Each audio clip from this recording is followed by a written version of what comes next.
Alors nous sommes ici à Rehovot, à la faculté d'agriculture de cette ville située au sud de Tel Aviv. C'est là que se trouvent les locaux de l'association non gouvernementale Cultivate qui a choisi de se consacrer au développement de l'agriculture en Éthiopie, en formant les agriculteurs de ce pays d'Afrique où règne la sécheresse aux techniques les plus modernes de l'agriculture israélienne. Ce matin, ces villageois éthiopiens plantent des avocats et des oignons. La session est organisée par CultiveAid, une ONG israélienne travaillant dans le pays. Des professionnels enseignent les techniques agricoles aux paysans.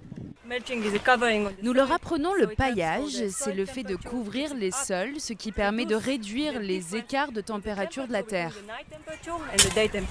En Israël, c'est à l'université d'agriculture de Rehovot que ce programme de développement a vu le jour. En Israël, nous faisons face à plusieurs problématiques dans le domaine de l'agriculture et nous retrouvons ces mêmes problèmes en Éthiopie.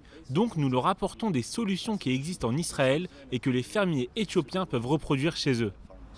Irrigation au goutte à goutte, utilisation des panneaux solaires ou encore culture sous serre, les techniques enseignées par les Israéliens permettent l'amélioration du quotidien des villageois dans un pays encore marqué par des problèmes d'insécurité alimentaire. Ce dont nous sommes le plus fiers, c'est quand nous avons vu des habitants commencer à faire pousser dans leurs champs des légumes qu'ils ne cultivaient pas avant notre arrivée, comme des aubergines, des pastèques et d'autres légumes riches en vitamine A, comme les carottes et les patates douces. Je trouve que cet exemple illustre parfaitement notre transmission de savoir. Quand je vois ça, je suis vraiment heureux.